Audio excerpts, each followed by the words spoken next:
In that time, our world has taken so many steps in the wrong direction.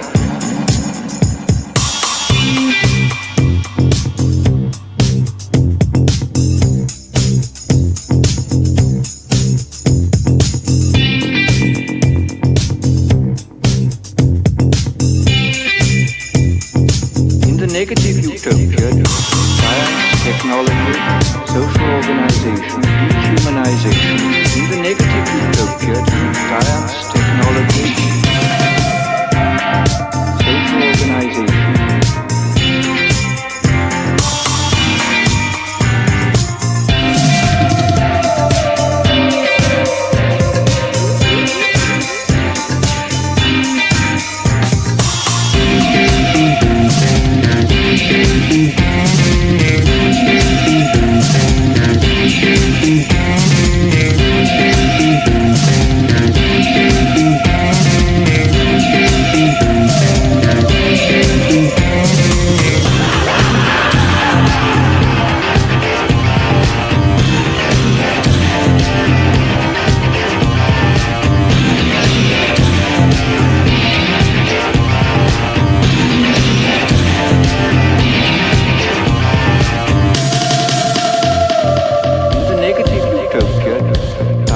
Technology, social organization, dehumanization.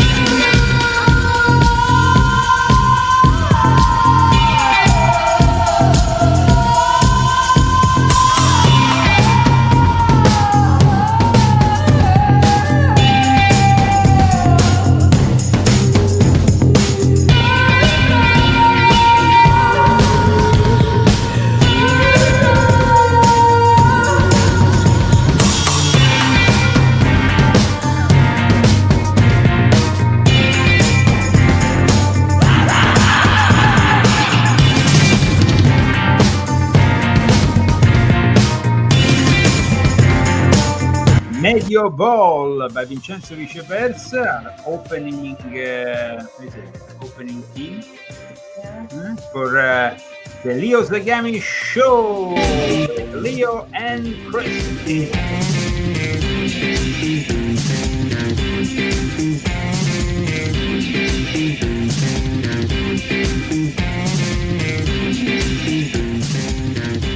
Welcome everybody, welcome to the Zagami show.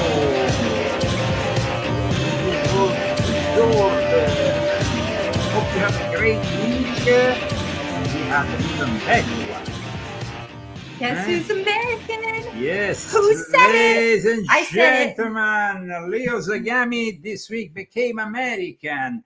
And first of all, we need to specify in a legal way, because you know there is a lot of talk these days about people coming across the border. I had to wait many years, had to go through many bureaucratic proceedings, but in the end I became American.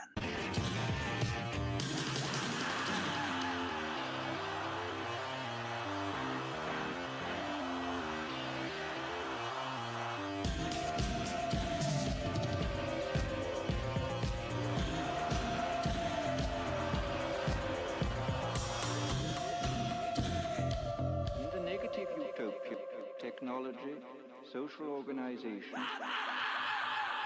So thank you again to Vincenzo Viceversa for the music. He's also the author of our wonderful book covers. And also thanks to TelePandemia for all the visuals, the opening visuals that really set the tone for the show. And today, I celebrate my first show as an American citizen. And me and Christy had this wonderful adventure this week. And we would love to share it with you. We would love to share with you the highlights of it. So I hope you don't mind that we include amongst the news of the day also the news of my newly acquired citizenship. He worked really, really hard. We studied every day for a month. Yes, there is 100 questions that one needs to study, but I was given 200 because on top of that, they basically gave me a really hard time on the fact he got the third degree, guys. The third degree on the fact that I'm an aristocrat. And so this seems to be almost a problem. Well, remember that America is born in 1776 as a republican identity, a republic.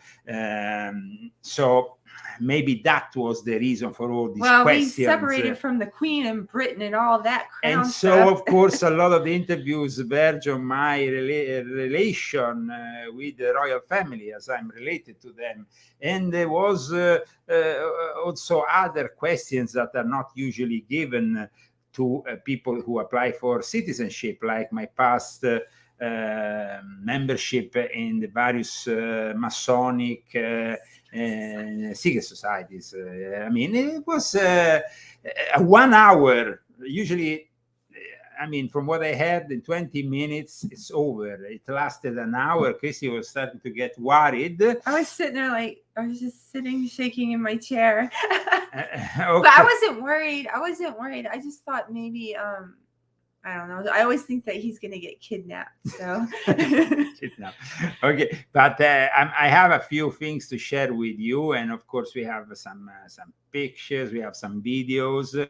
First of all, I wanted to show you me and Christy on the way to San Bernardino when basically we were really excited about it. You have to understand, I mean, when you are born American, of course, you don't, maybe you don't appreciate all the. Well, I think some people do, and I think some people don't. Yeah. It's just, especially today. A some lot of people do, appreciate though. it. I always But appreciated when being you- American. I always appreciated it. I think that studying the Constitution, studying the history of the United States, I really understood how there was a lot of similarities between me and the people who created this wonderful country. People who were persecuted for their religious and political beliefs came to this country and created this incredible constitution.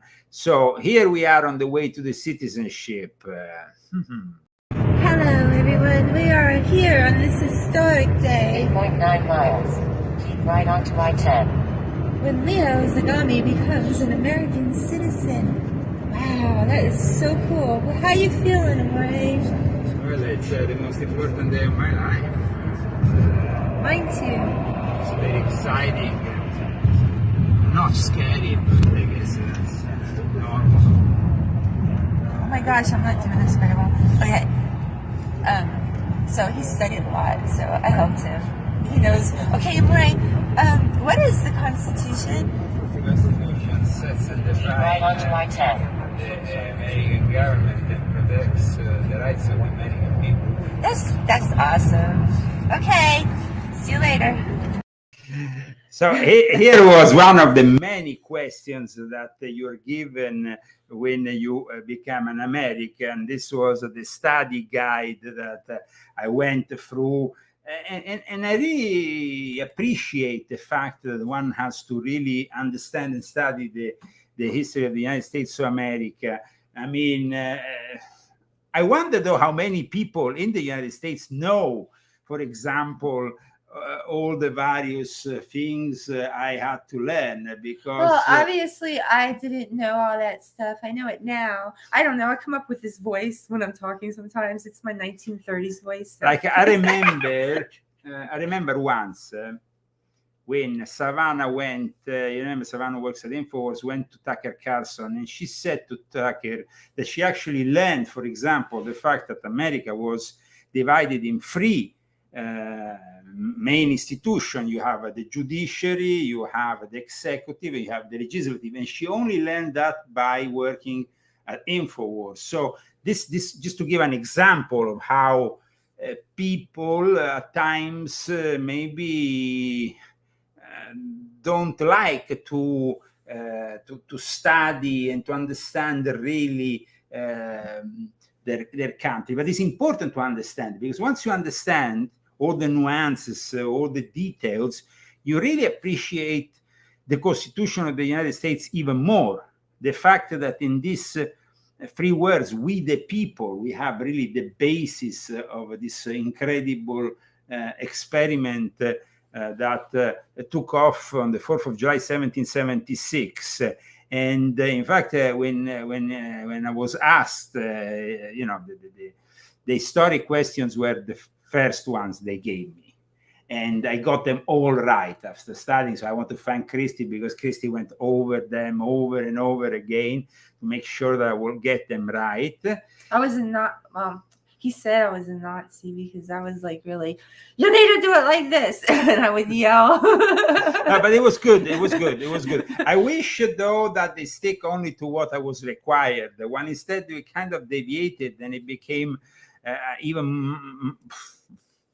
I mean, it went really well over 100 questions. And it was also questions pertaining the history of my family, both on my mother's and on my father's side, which was pretty complex even for me. You know, at one point I said, these are things that happened 150, 200 years ago in my family. So, I mean, I'm not like, but it was interesting that I was asked these things, because it made me understand also that they need maybe to evaluate and screen people that have an aristocratic background, just to make sure maybe, you know, they're not heirs to some throne in some forgotten land.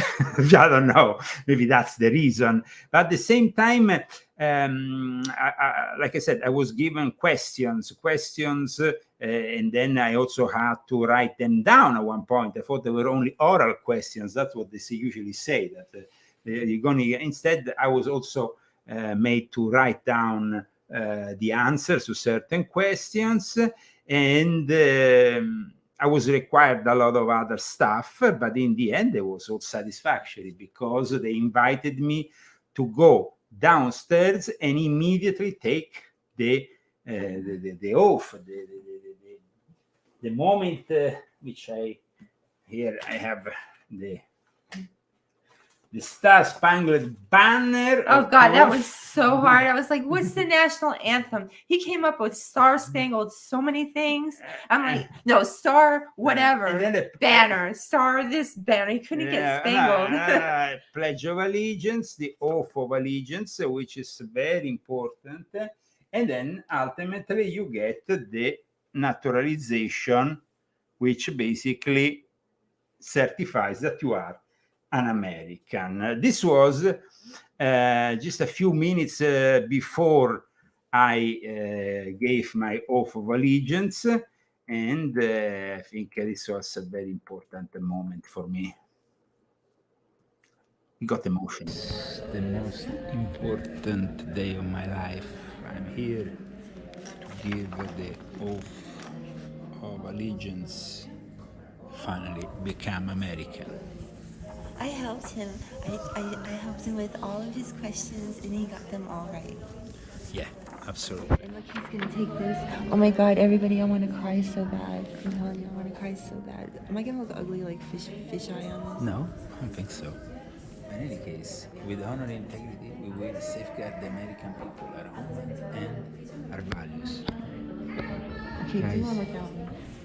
Guys, I am American now. This is a great stuff. You take the oath. Well, yeah, I have to take off, but it's a few minutes before. So I'm nearly there. I'm nearly there.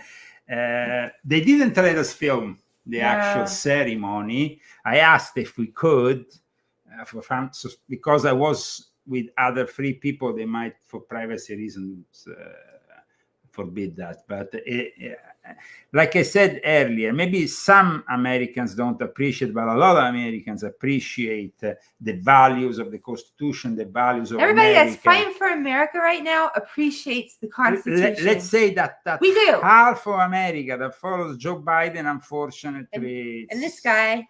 Tomorrow they will say, Donald Trump rants at the press. I'm not ranting. I never does the right one. It's good. So what happens here? I became American, and that was followed by my reaction to it. I was finally American, so I was very happy. This was me. Immediately after. Okay. I'm now a citizen of the United States of America. Thanks, Christy, and thanks to all the people who have supported me in this journey.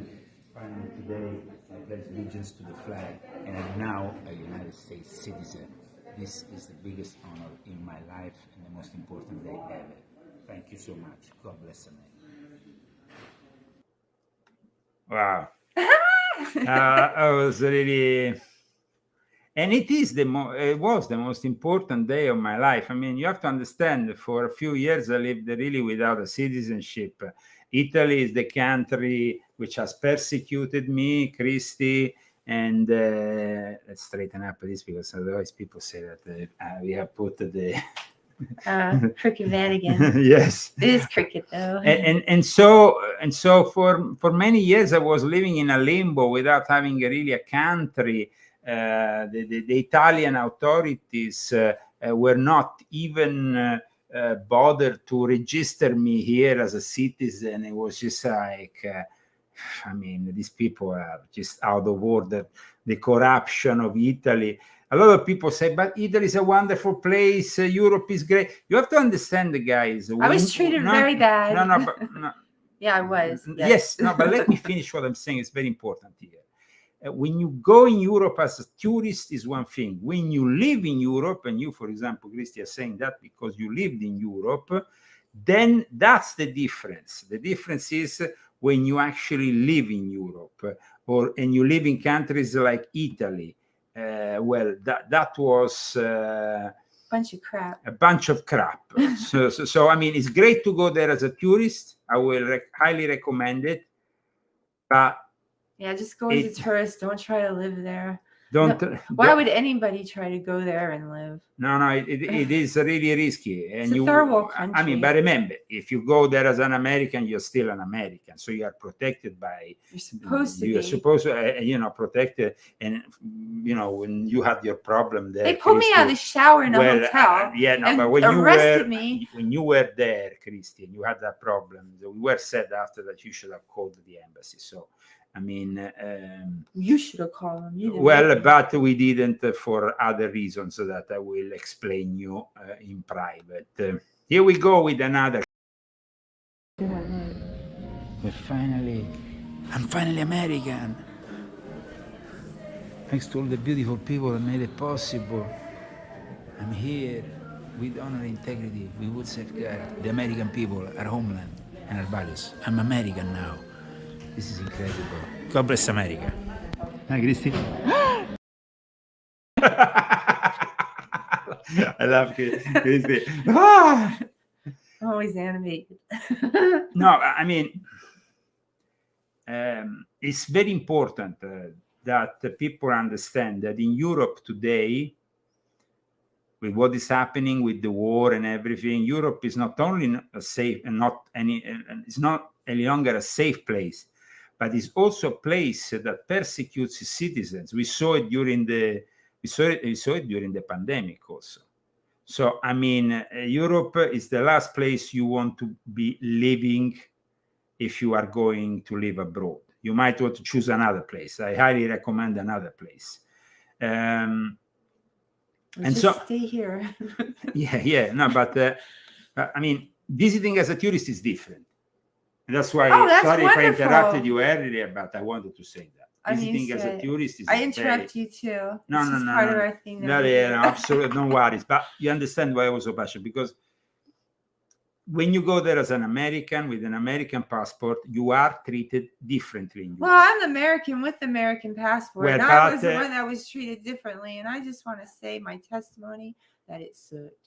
So that's but you're treated differently because you were no longer a tourist. You were trying to apply for a permanent residency, and that was with him. With me, to help him do his work, and they didn't like that very much, and so they found a way to pull me out of the hotel room in the shower when I had wet hair and I couldn't even get ready, and they dragged me down like I was, and everybody in the lobby probably thought I was a prostitute. They took me out, and I had to go to the Questura and spend the day there, and it was really crap. And then they basically deported me, and then I told them to F off, and then I got a lawyer and I stayed. So that's the because you can stay if you get a lawyer.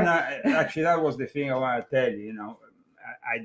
we didn't call the embassy because probably they would have told you just go back to America. Yeah, they would. And at that point, it would have been very difficult because at the time we were not married when that happened. No. The only thing that I kind of dislike of the whole thing, but I mean, it's it depends on who is the president. You have a message from President Biden. Some people who got it during the Trump administration will have a message from President Trump. I would have probably found that more suitable for my person. But however, it was still a great experience. And I mean, and I think that actually we both enjoyed it. And I want to thank all those people who in the last few years believed in our work and made it possible for us to live here by supporting the show, sponsoring. Today, who are our sponsors, for example? We have two sponsors, Bruce and Margarizata. Bruce Kodish and Margarizata? Okay, perfect. Now, remember, you can sponsor this show and you can do it anonymously or publicly. And you can do it, of course, through GoFundMe or through Cash App. This was the last clip of the event. I find it quite funny and nice. Oh yeah, I'm recording now.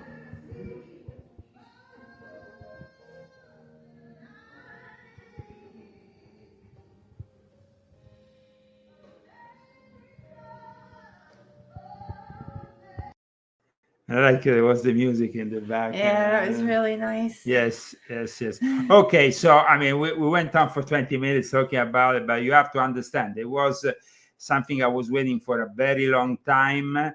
And me and Christy, of course, were kind of living in a limbo because of this situation. And now we are much more happy. Hey, Christy?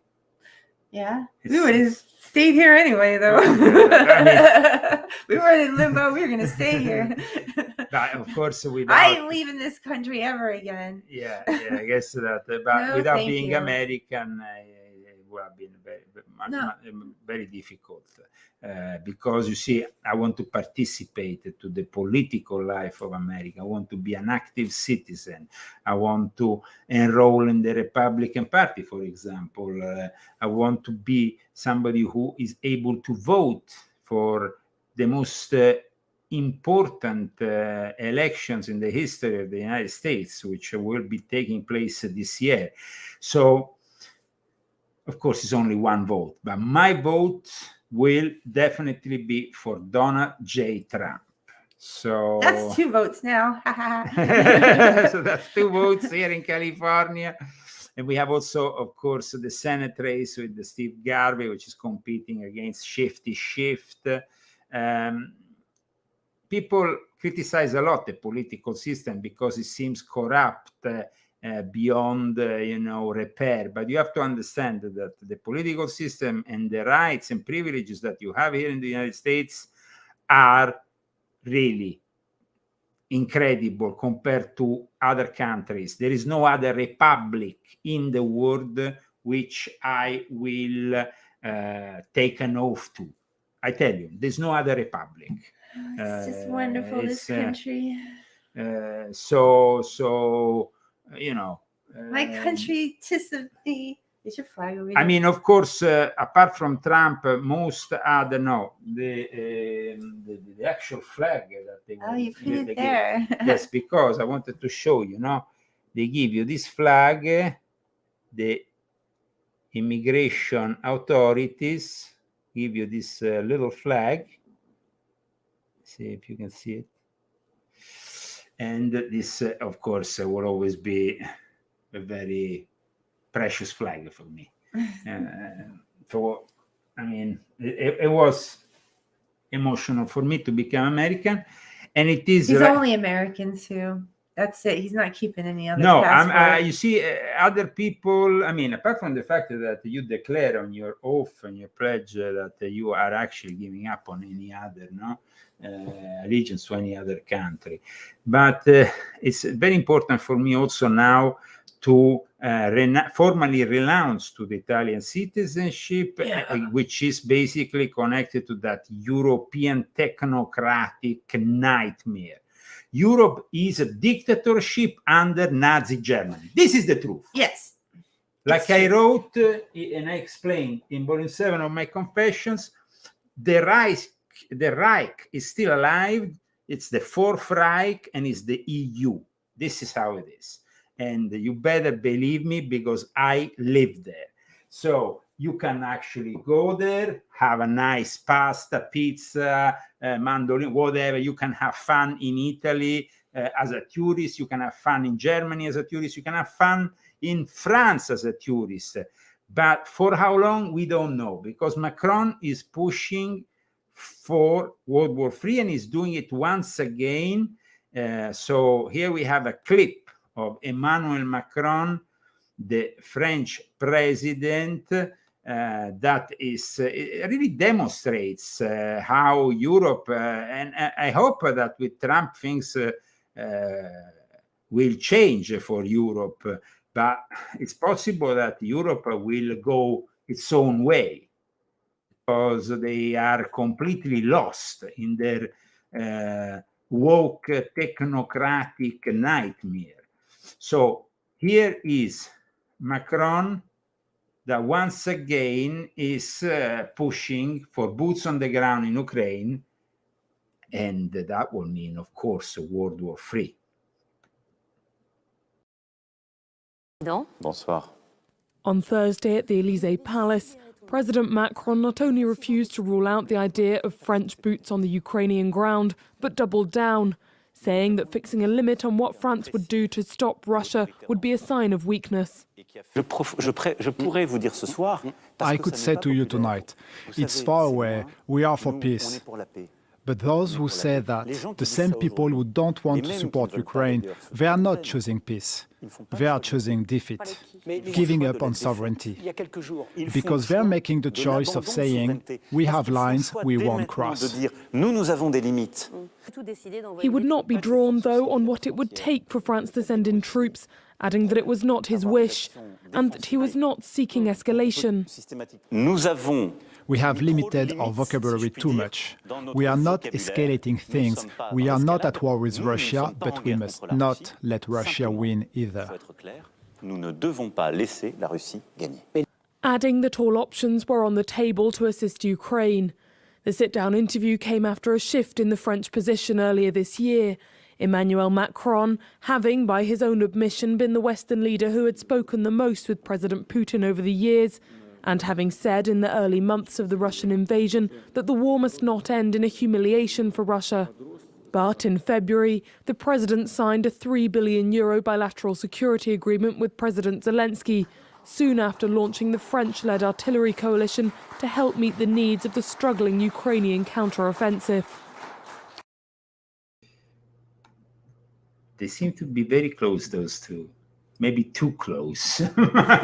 Anyway, Macron went on French TV and he basically started to push forward this idea that if you don't get involved directly in a confrontation to protect Ukraine, you will no longer have Europe, which is completely wrong. I mean, the security of Europe is at stake because of Ukraine. I don't know about that.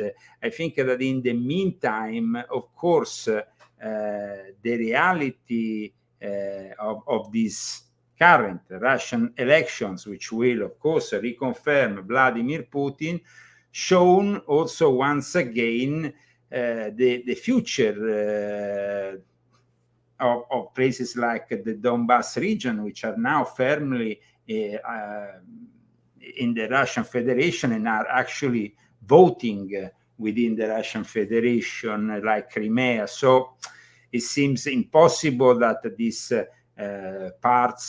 these former parts of Ukraine will go back to Ukraine in any way, because the majority of the population there is Russian, is of Russian origin.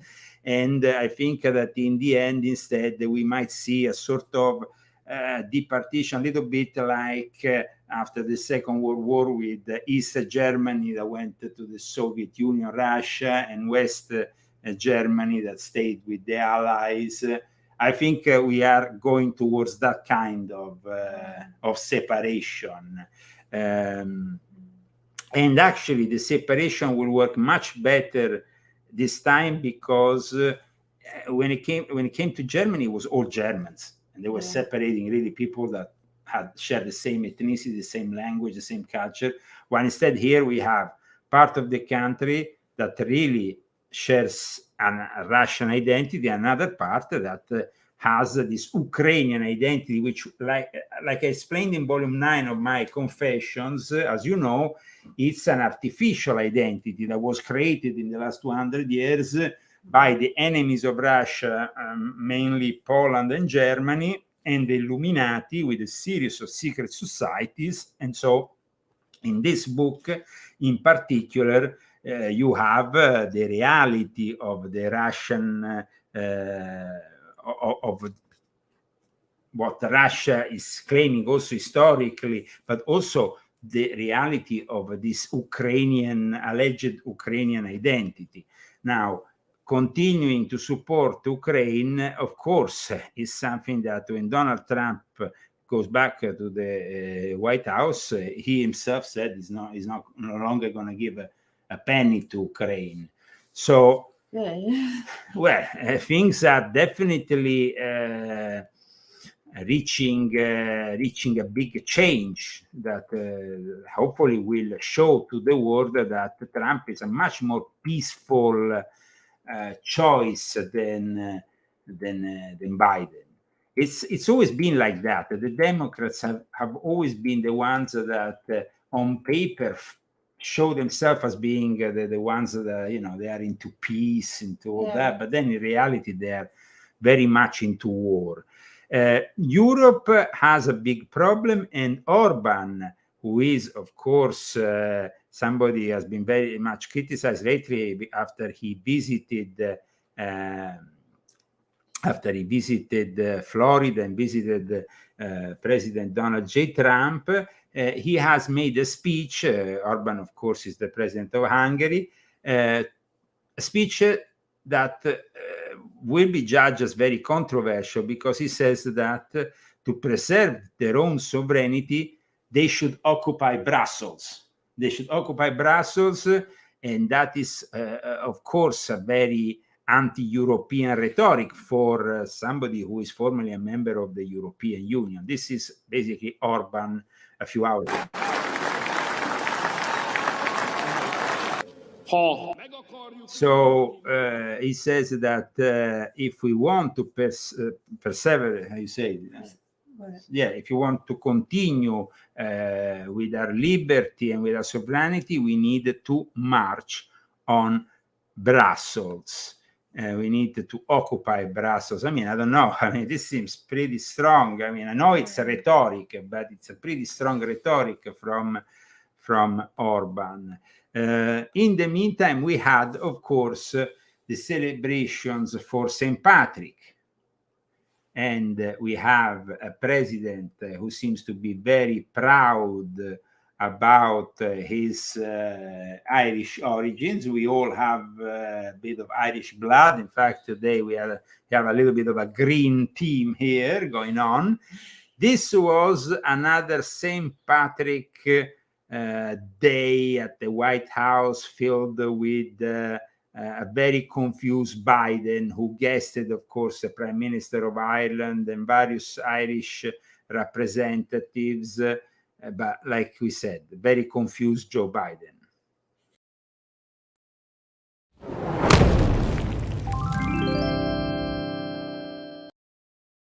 Folks, look, Mr. Speaker, and I want you to know that I think I just wonder whether my mother would have ever thought that would happen.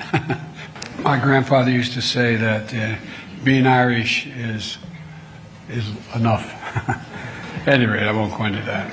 They thought I quoted Irish poets Rev because I was Irish. I don't do it for that reason, because they're the best poets in the world. That's why I quote them. possibilities for everybody. Possibilities. I was with Xi Jinping a couple This is the best one. I mean, this is really when he went off with one of his completely fantastic stories. Doesn't have any base, any fundament in reality. He said that basically a couple of years ago, that would bring us back to the middle of the pandemic. He was in a plateau in Tibet with Xi Jinping talking about America. I mean, this is about the coronavirus? I don't know. I mean, this is pretty far out stuff. Listen from, I mean, this is what he's saying. He was in a plateau in Tibet, out of all places, with Xi Jinping 2 years ago. years ago on the Tibetan Plateau, and he asked me, could I define America? And I said, this is recorded by him as well. I said, yes, in one word. He said, what's that? I said, possibilities. We all know that. I mean, he's inventing stories. I mean, he's talking about, why is he talking about Xi Jinping with the Prime Minister of Ireland for St. Patrick's Day? This is I mean, this is It's not relevant. It's not relevant. Neither is he.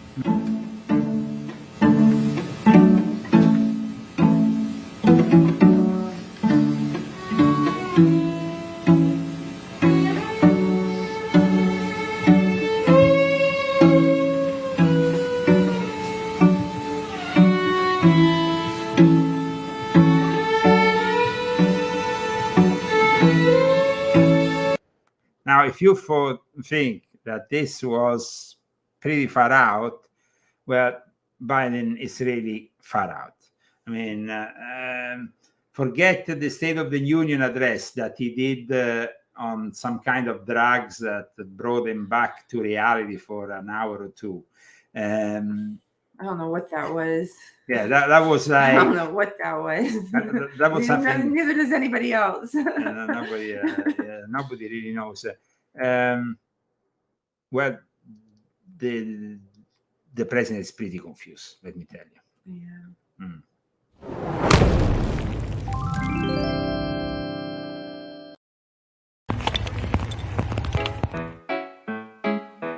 Do ba do ba do ba do ba do ba do ba do ba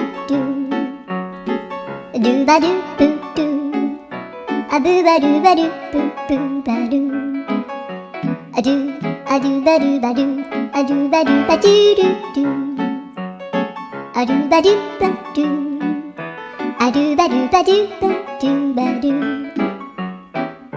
a do ba do ba do a do ba do ba do ba do a do ba do ba do ba do ba do. Whoa, what was that about?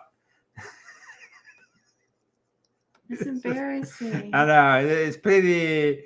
And then you have Kamala Harris. Oh no. Yeah, Kamala Harris. Now, Kamala Harris arrested 1,900 people for marijuana possession when she was, district attorney. Yeah. Okay. Now she's saying that basically nobody should go to jail for smoking weed. She sent 1,900 people to jail for smoking weed. This is what she says now. I think we all at this table believe nobody should have to go to jail for smoking weed. And what we need to do is recognize that far too many people have been sent to jail for simple marijuana possession. Yes, by people like you. So, I mean, this is like the hypocrisy of these people. Huh? I mean, she arrested for marijuana possession. She got sentenced 1,900 people, and now she's claiming that. I mean, these people are really hypocrites, and I don't know. In any case, if you want to help us out, here we have the GoFundMe that you can utilize. We are no longer on PayPal, we are no longer on Fundry, but we are still on GoFundMe and on Cash App. You can find the Cash App handle at leozagami.com together with all my latest articles. And of course, we will try to bring you more and more shows in the coming weeks. as this important year that is going to see this crucial election starts to. Now we know that the two candidates will, but we always knew it. We always knew it. I knew it in November of 2020 that Trump would be winning 2024. People, I was insisting that people were still, let's go and protest in Washington, D.C. And that didn't turn out too well. And of course, I was always very critical about that event that unfortunately ruined the life of so many patriots. But we know that Trump will free all these people once he is in power. So we are looking forward to that because a lot of people I know, people I interviewed, people I did shows with, unfortunately ended up in that trap. So here we are with more news this time regarding Haiti, because what's happening here is that the New World Order and the Democrats have a plan. Destabilizing Haiti could actually be part of that plan, because once you destabilize Haiti, and of course the gangs have attacked also one of the main prisons, and all the prisoners left the prison, well, all those thugs, all those crooks with their guns and drugs will go on the refugee boat directly to Florida.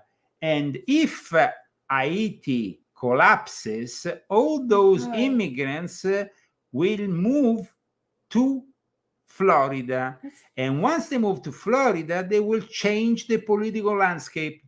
So they know that Florida can't be really changed as a political landscape with the current invasion that comes from Mexico. They tried, but of course, brings them to New York or wherever. Yeah. So it was not possible. But these people, well, this is a very different situation.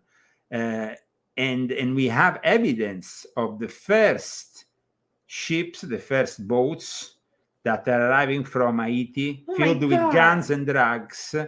And this is going to become an invasion. The next big invasion is going to hit Florida, not because they want to, like I said, transform the political landscape of Florida. And they need Democrats like Karine Jean-Pierre.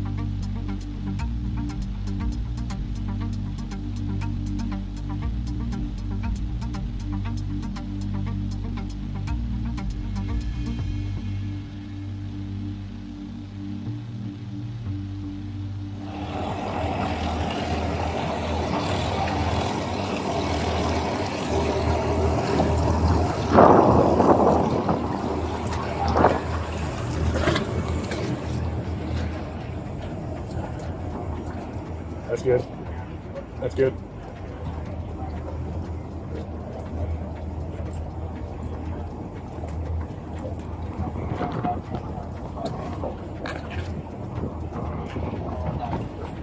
Josh, we're going to be just off of y'all, just kind of. Yep. Right here, right? All right.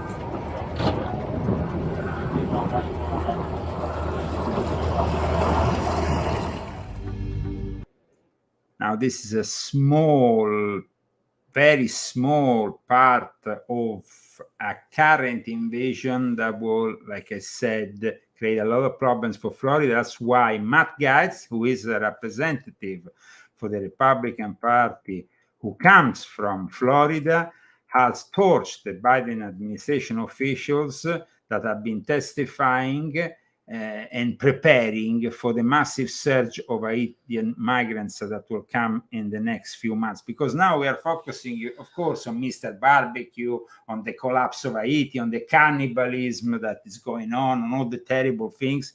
But the next problem will be here in the United States of America, courtesy, of course, of those destabilizing forces that want to push more migrants like Karine Jean-Pierre, because she probably comes from Haiti with a name like that, and she looks like a typical Haitian. Now, I don't want to say anything bad about Haitians, but these people have, they got their independence fighting against France using voodoo. And from that moment onwards, they always use voodoo.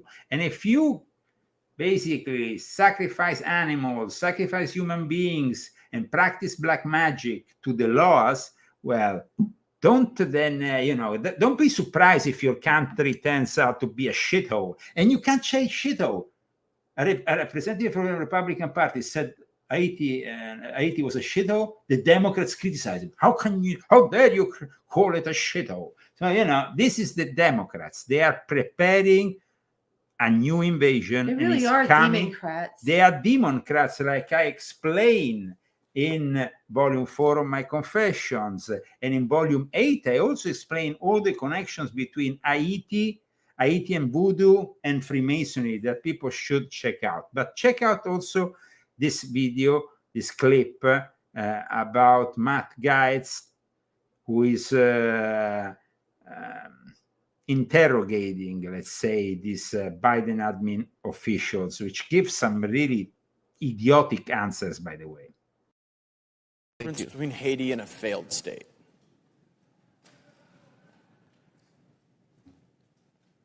It's telling, right? We can't really identify them because the gangs are in charge, the government has been thrown out, and as a Florida man, I'm deeply concerned about this wave of people that we're about to have, that we are having, coming from Haiti, and it will accelerate because I've gone to Opelika and I've spent time with the folks that are engaged in Operation Vigilant Sentry, and they say the number one push factor that drives these Haitians into Broward County, Palm Beach County, where they don't disperse throughout the country, they stay in Southeast Florida, that driving factor is the deterioration of conditions in Haiti. So what are we doing to prepare for that wave and to ensure that these people are not paroled into the United States as the administration has done with people on the southern border, but instead are repatriated back at the dock at Port-au-Prince?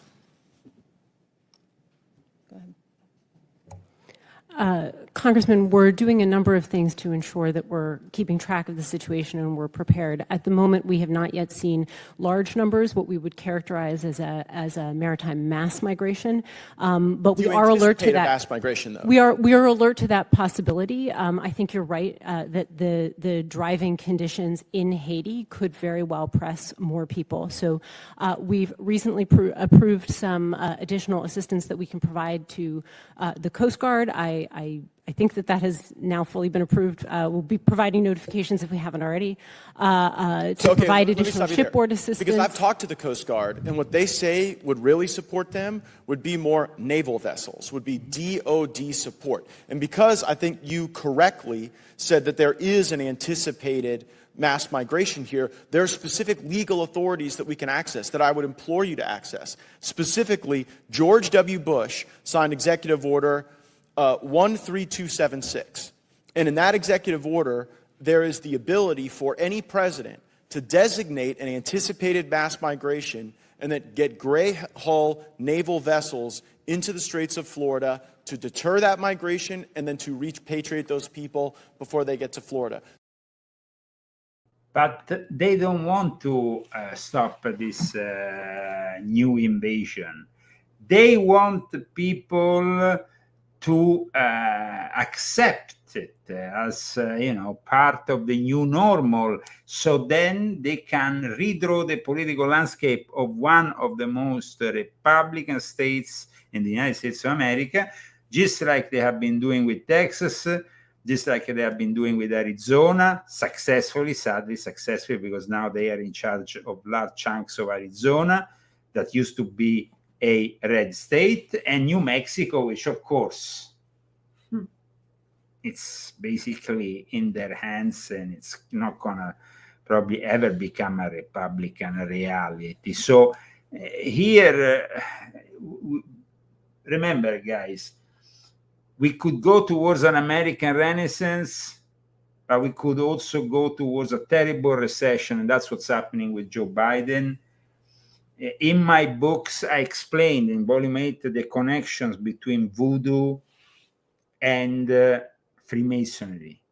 And this barbecue guy who is in charge of the gangs of Haiti is actually a Freemason. He have shown it. I mean, I wrote an article about it and all the rest.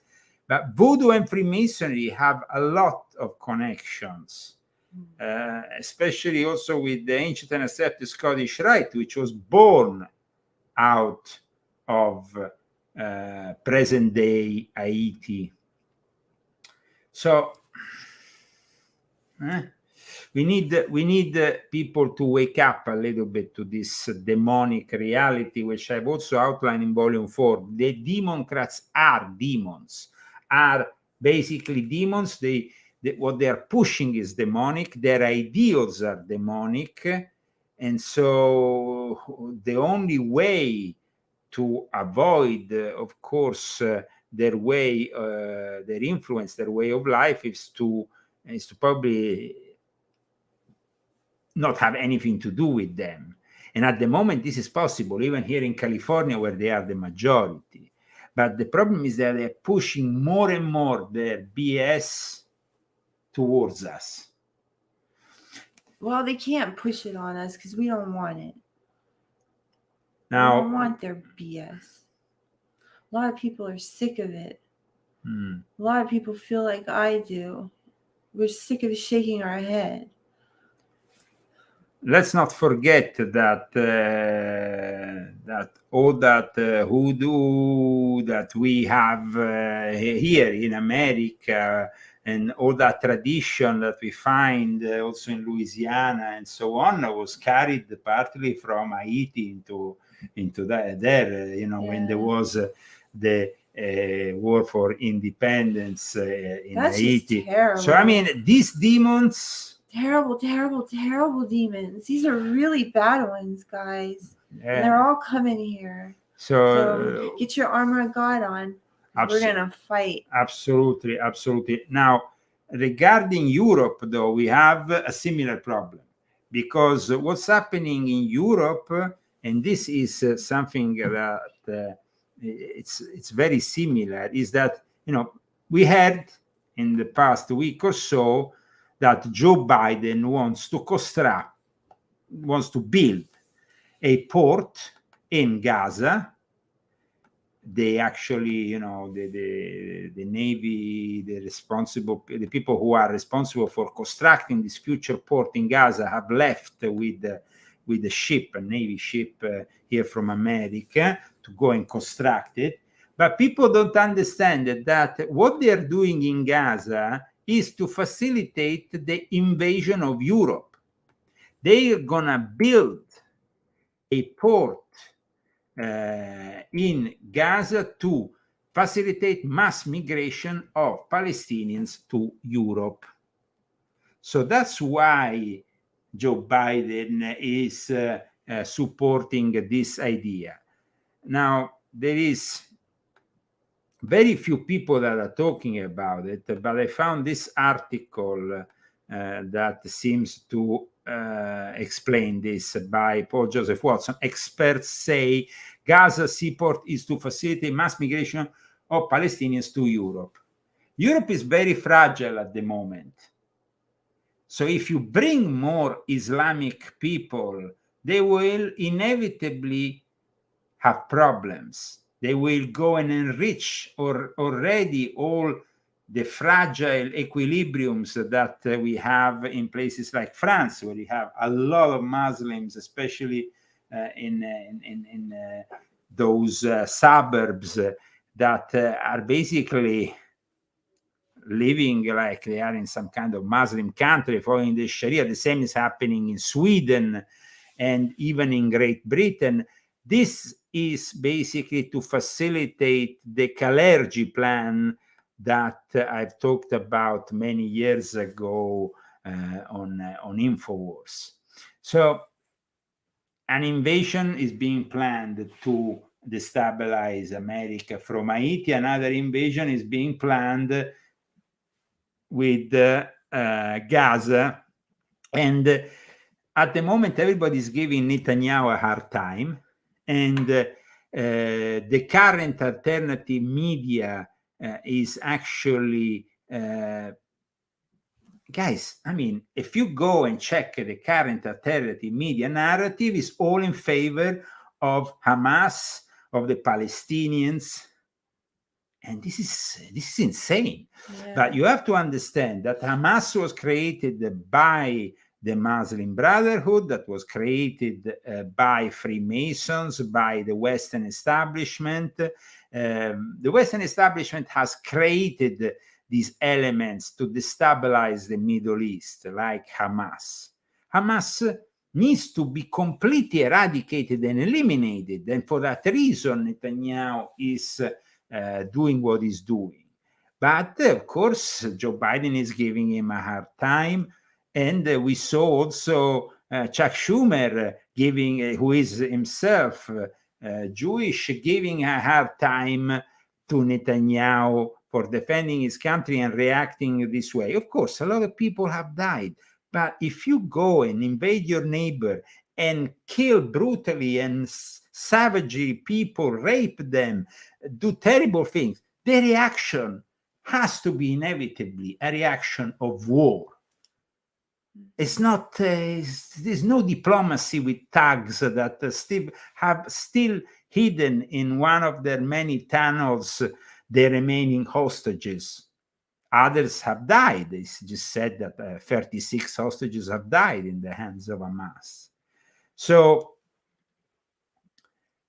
the countries around Gaza,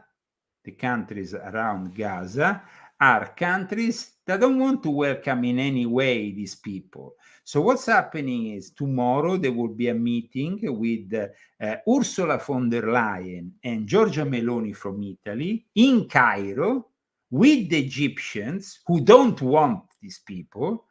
And then they will say, okay, you can send them to Europe. You can welcome them in Europe. And look at what happened when you got 1 million migrants arriving in Germany, what happened with all the rapes, the violence, and it was insane. I mean, even Christy and me, Christy were threatened in a club in Berlin by some thug, the Islamic thug from Iraq, Syria, whatever. I mean, he's like, he shows me this thing on his arm. I thought he had a bomb.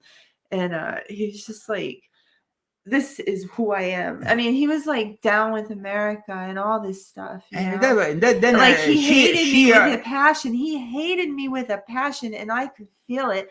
And so, but he, it was, and this what happened in a club where I was actually working at the time in Berlin, just as a special appearance as a DJ, as I used to be a DJ there many years ago. They invited me, so I was just playing, and suddenly this guy comes into the DJ booth, and he has basically what he had was the tattoo, I think, of of either Iraq or Syria. I don't remember the symbol. I think that he showed. I remember it. I totally remember it. It was a red bird. Yeah, no.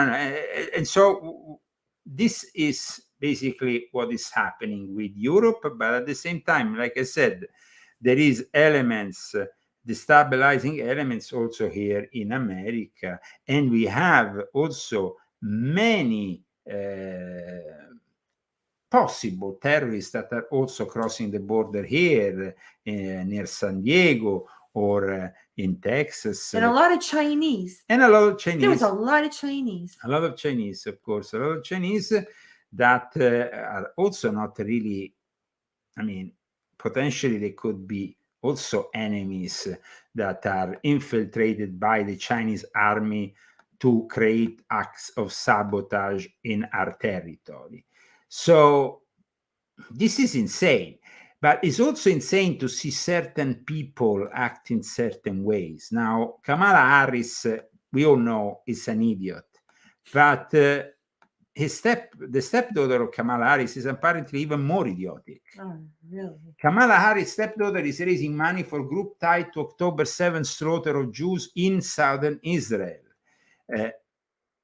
She used to be some kind of model. I don't know. She seems out of an horror movie. Model for what? For an horror movie. This is basically Hella Hemhoff, the fashion model, stepdaughter of Vice President Kamala Harris, is raising money publicly on her Instagram page for the United Nations Relief and Works Agency, which was basically that agency of the United Nations that was tied to the mass slaughter of Jews. And now, amongst other things, we have also the WHO, which is also being exposed for having, let's say, some ties with very bad things. I mean, we're talking here about health workers, no? And they raped innocents in Africa. The UN peacekeepers shelled civilians. This is basically what is happening here. The organization, we all know what the WHO did during the pandemic, and of course we will not comment it because there might still be some algorithm in place that will bring us down. But I want to show you an accusation that was done publicly, because last week, an accusation, I think it was in the Australian Parliament that was done publicly, because last week the Associated Press reported on the WHO sex crime scandals, where WHO staffers sexually exploited girls and women during the Congo recent Ebola outbreak. At least 83 members of the WHO, supervised by that hideous guy that we had to tolerate for the whole course of the pandemic. Fauci? No, Fauci is something else. Well, Fauci was, let's say, are part of the corrupt pandemic milieu. I'm talking about the head of the WHO, the Director General, Tedros Adhanom Ghebreyesus, whatever his name. Let me show you what this gentleman here says about the WHO, because this gives us a clear idea of the corruption in an organization which Donald J. Trump stopped financing, but Joe Biden, as soon as he went in the White House, started to finance again with their own money. So I wanted to show the accusations that were done against the World Health Organization, which is, I think they're pretty heavy accusations. Easy government continued the Morrison government's campaign to sign away Australian sovereignty to the United Nations World Health Organization, the WHO. Despite the attempt failing, WHO's power grab is ongoing. WHO is not independent. Their owners are corporate donors who contribute most of the WHO budget. WHO's current sugar daddy is Bill Gates, who has made billions out of his investment in the same vaccines that WHO promotes. Gates bought the WHO and they now recommend his products. It is that simple. The head of the WHO is Tedros Ghebreyesus, previously health minister of a terrorist organisation called the Tigray People's Liberation Front, where he used international aid to buy power and punish his enemies. The regions of Ethiopia that Tedros starved for medical supplies suffered disastrous cholera epidemics in 2006, 2009, 2011. Independent investigators found Tedros was, quote, fully complicit in the terrible suffering and dying that spread in East Africa. He's a killer. WHO is rotting from the head. Last week, Associated Press reported on the WHO sex crime scandal, where WHO staffers sexually exploited girls and women during the Congo's recent Ebola outbreak. Inhuman. At least 83 WHO staff engaged in abuse, including rape and forced abortions, with victims as young as 13. WHO refused to fire the perpetrators, using the absurd argument their actions didn't violate WHO's sexual exploitation policies because the victims were not receiving WHO aid. The raping part is okay with Tedros. This is the person who heads an organisation that many in government and academia want to elevate above the Australian Parliament. One Nation rejects the UN WHO power grab and will defend Australian sovereignty. So should you all. Thank you. This happened in Australia, And of course, I hope as soon as Trump comes back in power in the White House, he will immediately kick them out and stop any financing of this organization. So, I mean, some people are talking about the fact that the US is signing possibly with the Joe Biden administration some kind of treaty in May. We hope that that treaty will, of course, not have the time to get implemented, because we know that it's a completely criminal organization. Just like any organization that comes from the United Nations. I mean, we saw it with the United Nations refugee organization there that we just mentioned in Gaza, that participated to the terrorist attack.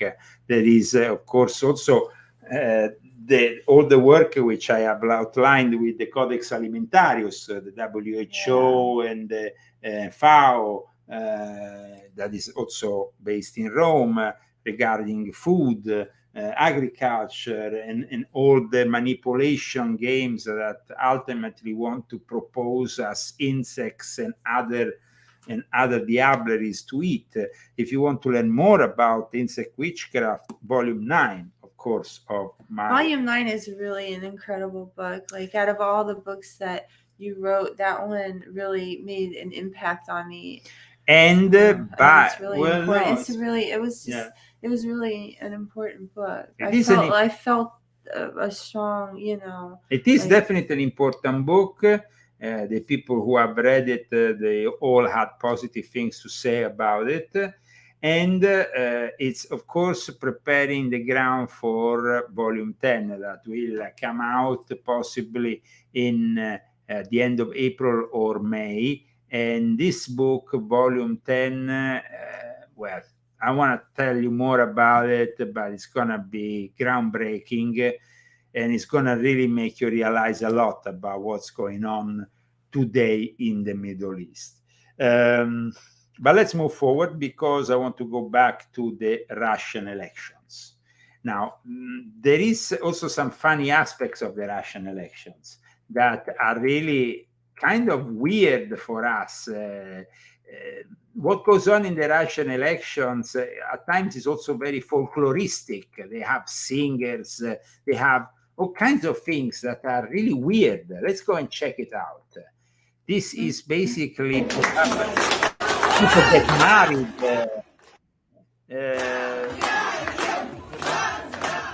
So it's like an event. She looks pretty. Here we have, this is at the voting poll, people getting married and voting. Then we have singers, we have people reenacting some kind of historical...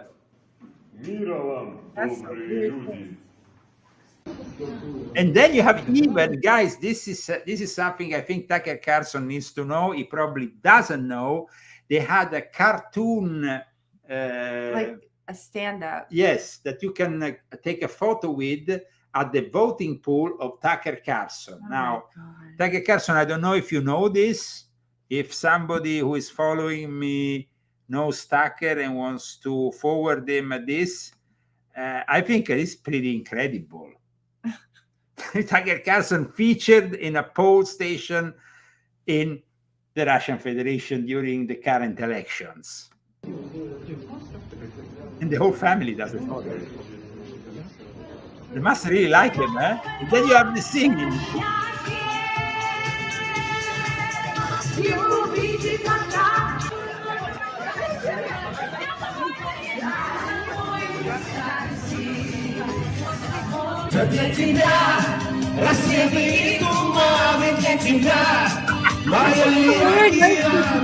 Italians. They love Italian 70s and 80s in Russia. They're still stuck in that kind of period. Eh? They're still like totally stuck. That is, of course, a Italian take of the current Russian elections. Let's go and see the more formal Russian take of the current Russian elections, because it is, of course, forbidden for us to really see what's going on inside Russia. But I wanted to pick up this clip from RT that gives you an idea.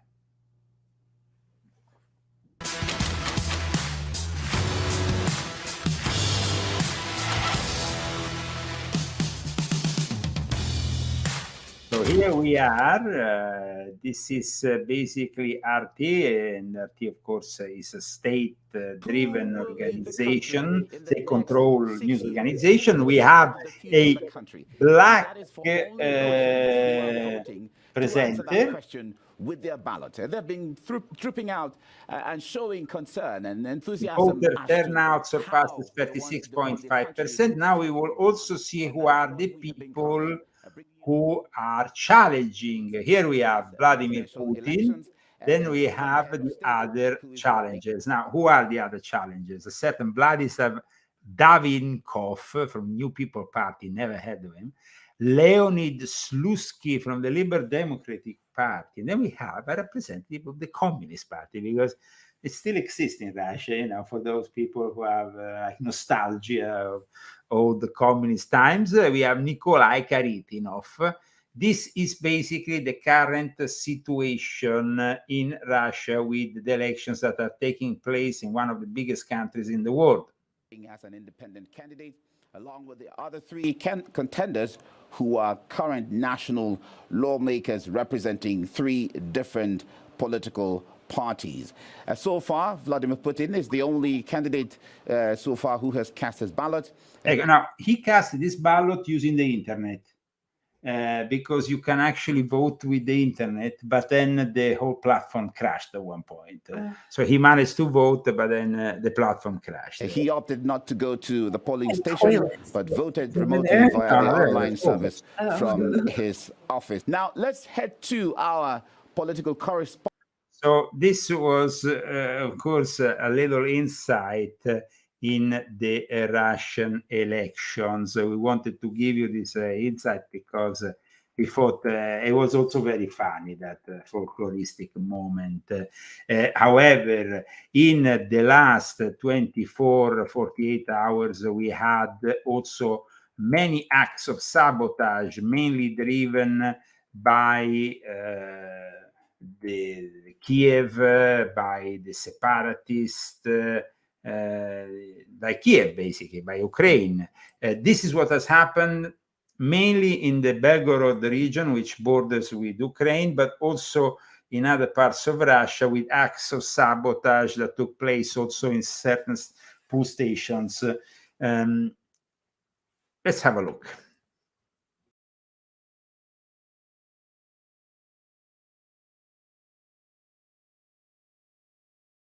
We have some explosions. We have a few drones.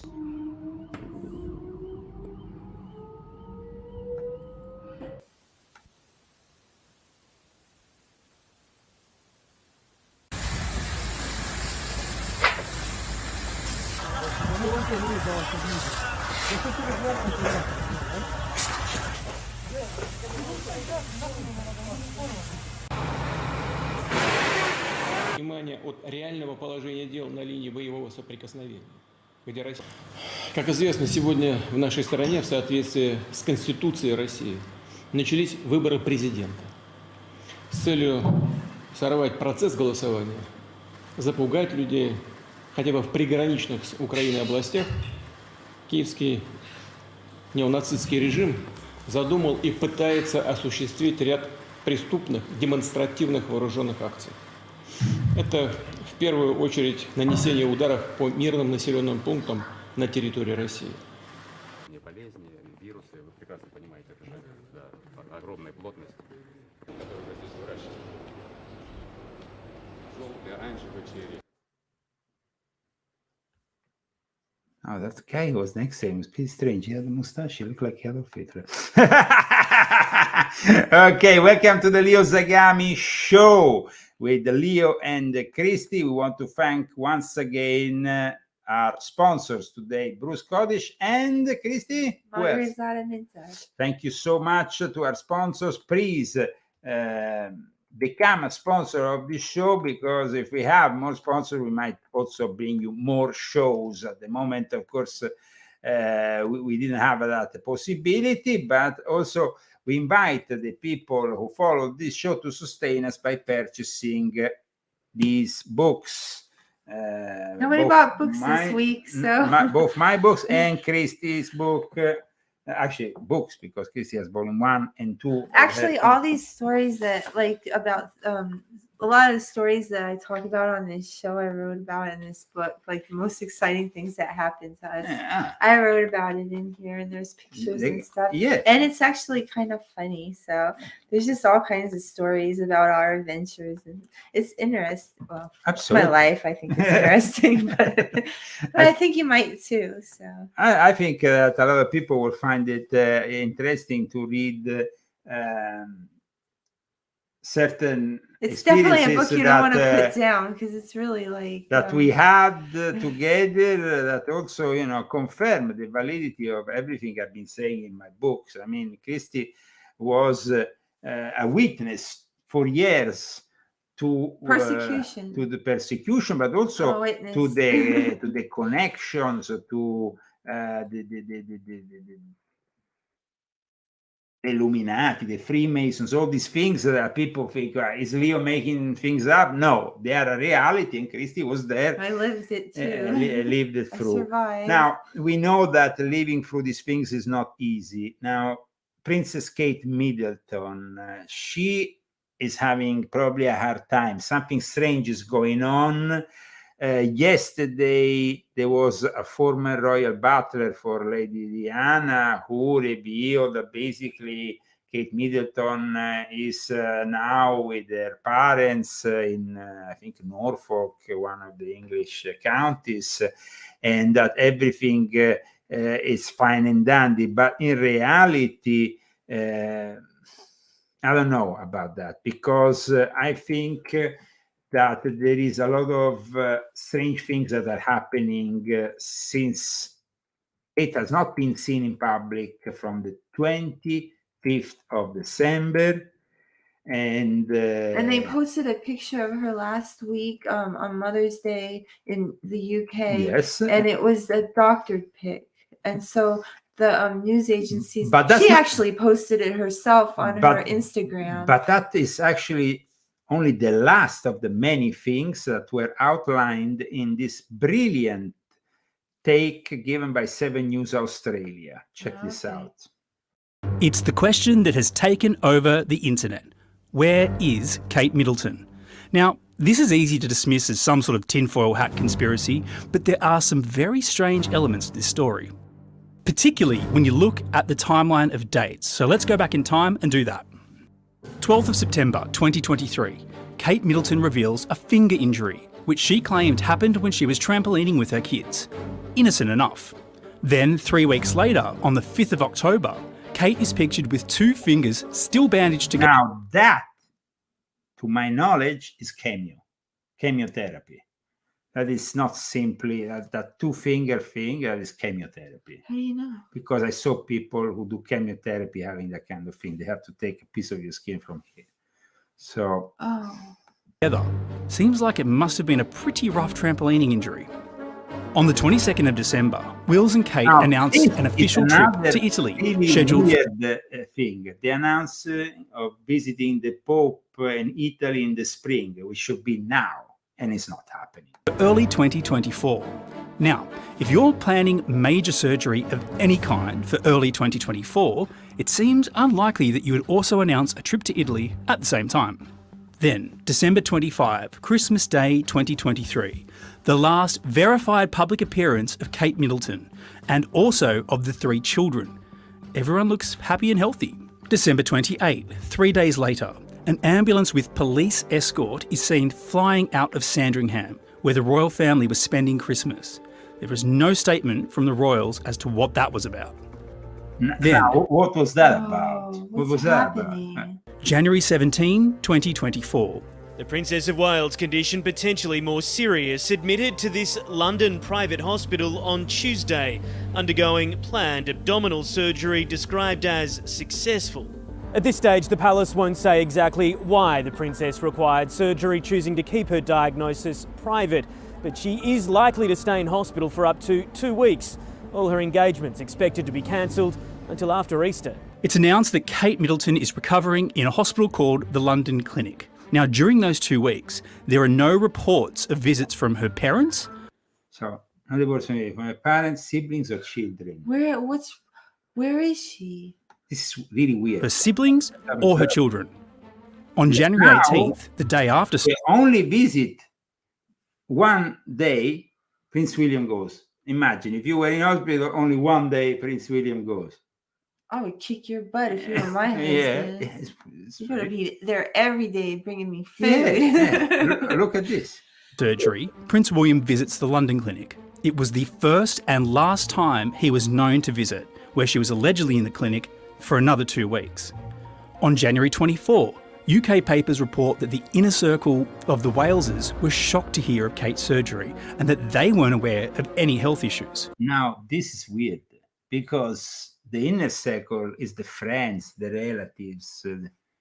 But why would they, if she has cancer, why would they keep that a secret? No, but I mean, it's just weird. It's not only about cancer here. I don't think so. She might be dead. No, but what else could it be? Well, we will, in a second, I will, of course, give you more information.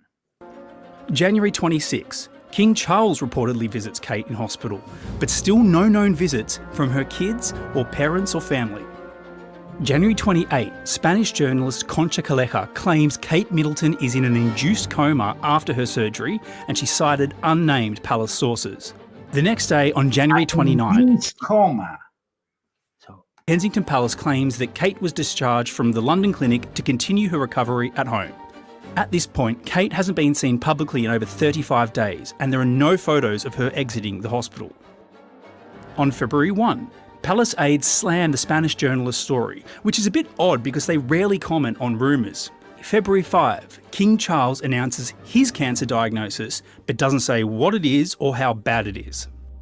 On the same day, UK Magazine published an article which said Kate's recovery would now be 9 months and not 3. 2 days later, on February 7, Prince Harry jets to London for a fly-in, fly-out hospital visit to see his dad. It lasted all of 45 minutes. Queen Camilla also visited the King a number of times. But you know who didn't visit? William. Nor did he issue any kind of public well wishes. On February 9, reports emerged that Kate is, quote, on the mend and has left Windsor to continue recovering at Sandringham. On February 20, Prince William puts out a statement on their joint social media account talking about the conflict in the Middle East, but there is no mention of Kate. William also used his solo monogram at the top, which he used to use before he was married. February 27, Prince William cancels his appearance and reading at his godfather's memorial service at the last minute, citing personal reasons.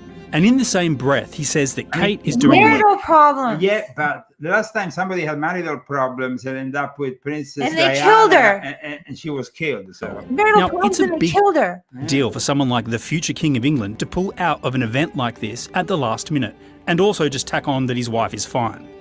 Now, at that point, it had been 9 weeks since Kate and their children had been seen publicly. That didn't pass the online smell test, so the next day, on February 28, the hashtag #WhereIsKateMiddleton started trending. The day after that hashtag started trending, on February 29, Kensington Palace released a statement addressing the online rumours. A spokesperson for Princess Kate said, "We were very clear from the outset that the Princess of Wales was out until after Easter, and Kensington Palace would only be providing updates when something was significant." The spokesperson reiterated the princess was, quote, doing well. On March 4, this photo emerged. This photo is kind of weird, especially the way she looks down in the jaw area. Check this out.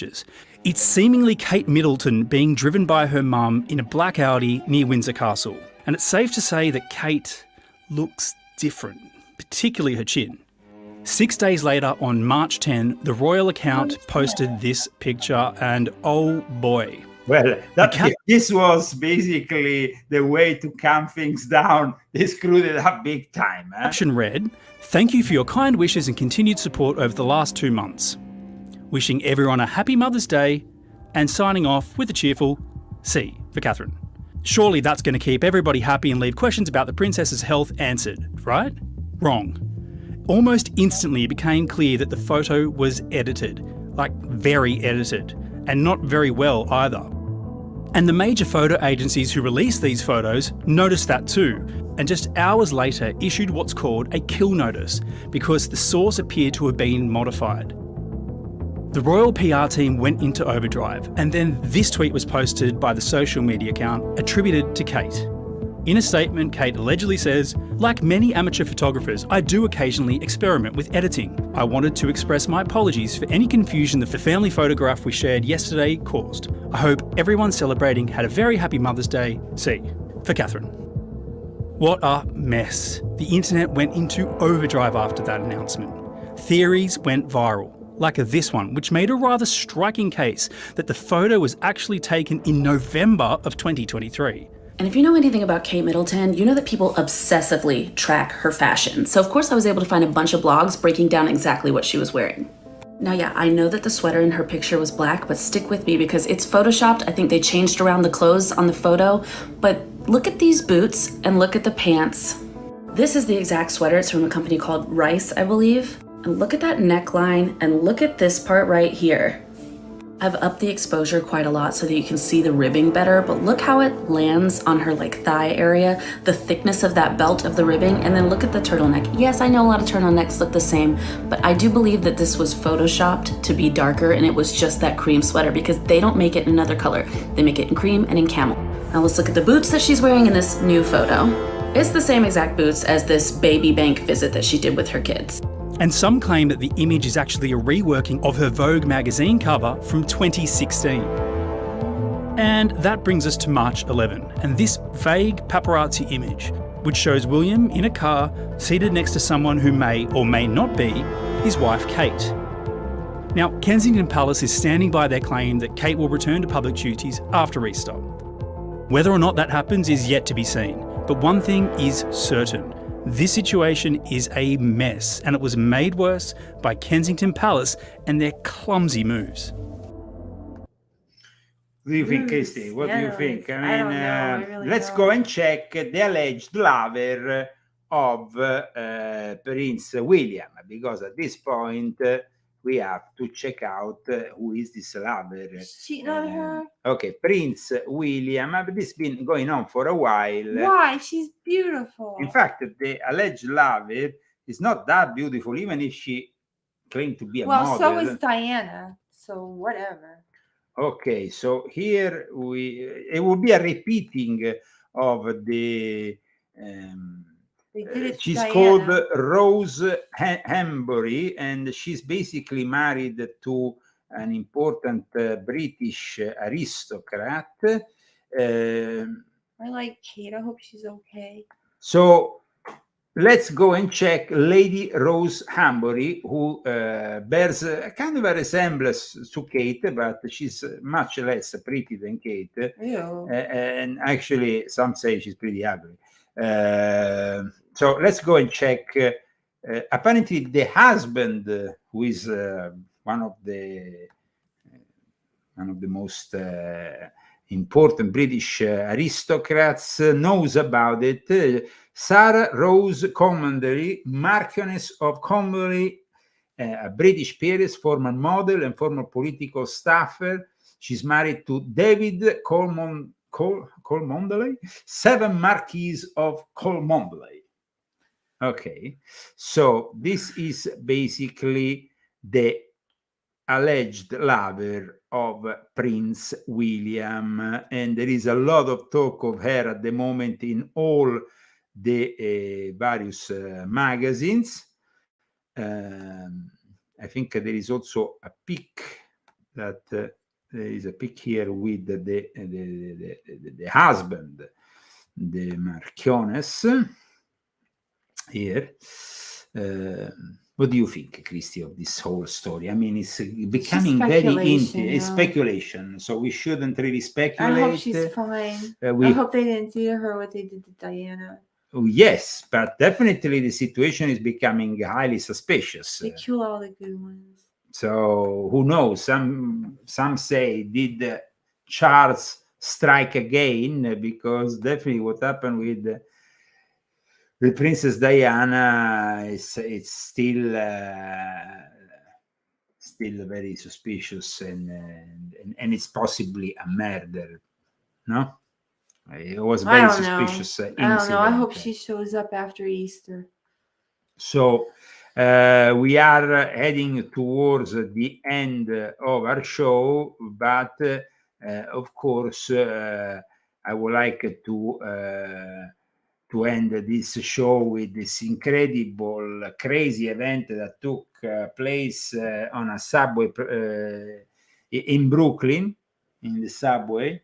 I used to ride those subways all the time. Yes, and Probably that one. But imagine the craziness of this story, which yesterday all the media has talked about, but without really specifying, the guy who then gets shot. It was actually his gun. He took it out and he got taken the gun and got shot with it.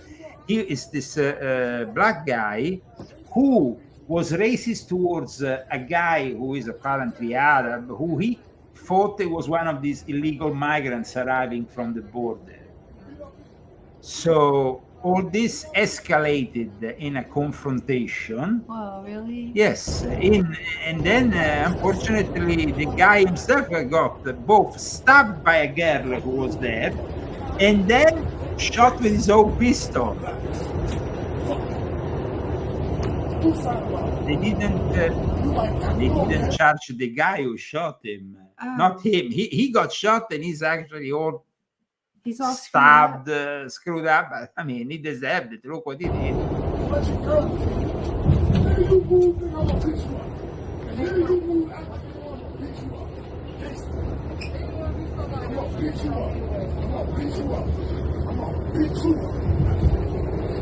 Kind of.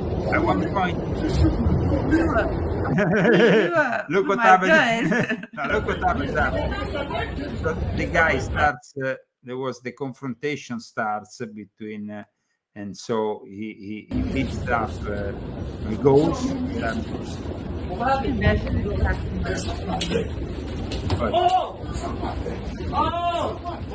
Everybody laughed. No, but then it wasn't yet, And now, then a girl arrives and stops it. He gets stabbed. That's the moment in which he gets stabbed by the girl. And you're going to see that he starts bleeding.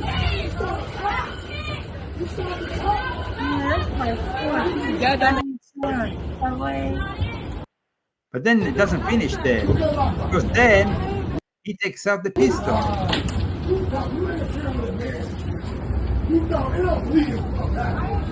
got you.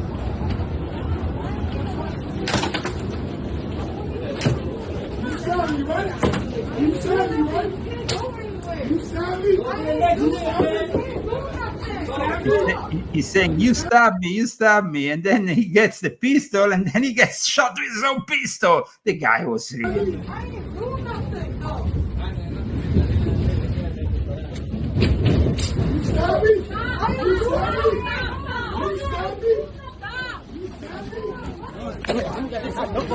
No, I'm got it now. I'm got it now. I'm got it now. Get that all the way down, baby. Let me out. Let me out. Let me out. Let me out.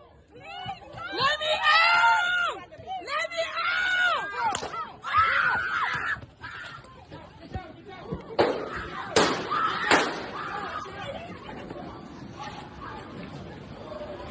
So in the end, the guy basically who had a go at this stranger, thinking that he was some kind of migrant, got both stabbed and shot. Well, it's just terrible. And it's just insane. Anyway, I'm getting random. Okay, guys. Well, I mean, this is what happens today. Well, it happened actually on Thursday in New York. And that was a subway that Christy knows very well because you are from there. Yeah. I guess that back in your days it was a little bit more tranquil. No, it wasn't. It was in the 80s and it was really bad. Yeah. Okay. But I survived. But you survived. We survived. Okay, guys. Thank you for following today's broadcast with Leo and Christy Zagami. Here is Rambo. Hey, Rambo. Now, this was a very special show, which I would like to remember today, Saturday, March 16th of the year of the Lord 2024, because we also shared with you for the first 20 minutes my American citizenship, which... he doesn't like to be on camera. He doesn't like to be on camera? Not really. Why is that? I don't know. Rambo, why you don't like to be on camera? Are you talking about it? No, he likes it, actually. He likes it. You like it or you like it? He's trying to escape. He's trying to escape? Yeah. Okay, guys, here we go. Can't dance with him. I gotta put him back. And Okay.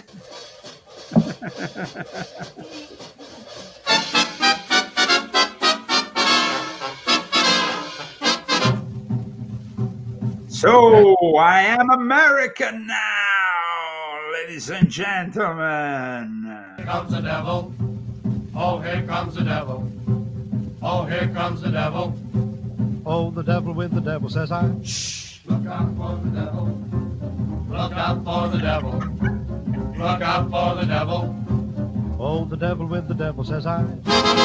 You're so afraid of old man Satan, now why don't you stop your hesitating? You're gonna be a long time dead, so the devil with the devil, says I. You're always giving me the dickens, telling me that life's no easy picking. But just as long as I have fun, why the devil with the devil, says I. You can Share this video, press the like button, and of course we will see you next week. Today we're also on X. I broadcasted on X, yes. No, my old Illuminatorum Universale don't have a Leo Zagami profile that is active at the moment, but I experimented. So we experimented also with X. This video will also be in the coming hours on Bando Video.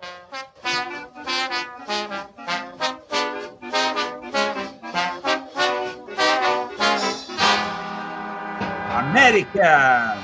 God bless America! This is the greatest country in the world, and we love it!